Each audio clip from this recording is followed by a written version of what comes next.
Hi, this is HearTalks. Let's talk about hypertension.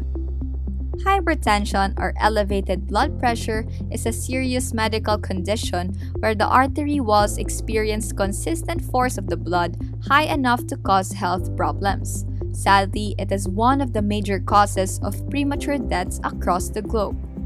Our blood pressure can be determined through the amount of blood that the heart pumps and the resistance of the blood flow in the arteries. Meaning, when the arteries are narrower and more blood is pumped by the heart, then the blood pressure rises.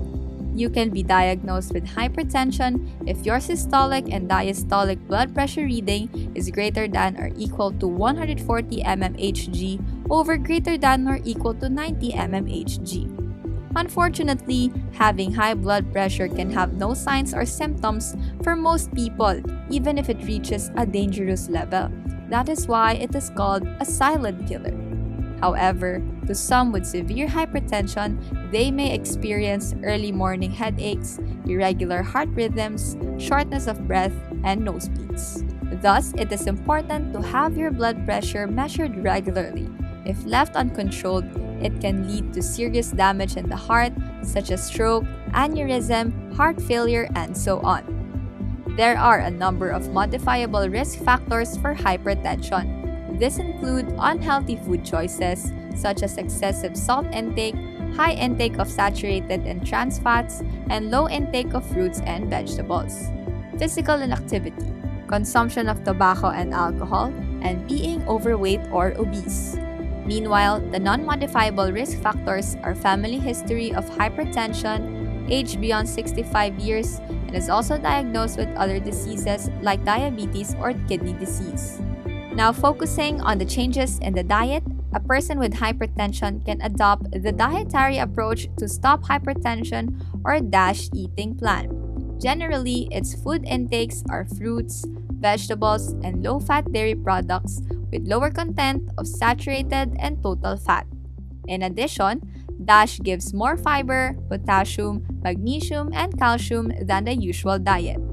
Also, it limits the consumption of red meat, added sugar, saturated fats, and cholesterol. For more information on the recommended servings per food group, you may access it on our material found on the description box below.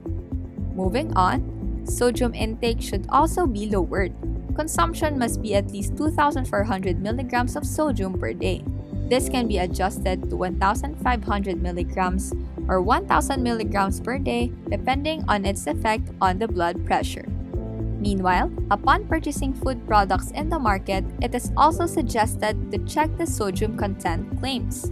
Salt or sodium-free means it contains less than 5 milligrams of sodium per serving, while very low sodium means it contains 35 milligrams of sodium or less per serving. If it is low sodium, then it means that it contains 140 milligrams of sodium or less per serving, while reduced sodium intake means it contains at least 25% less sodium than the regular product. For light in sodium or lightly salted products, it means that it contains at least 50% less sodium than the regular product. Lastly, if it is no salt added or unsalted or no salt is added during processing, then it means that these products may not be sodium or salt-free unless stated.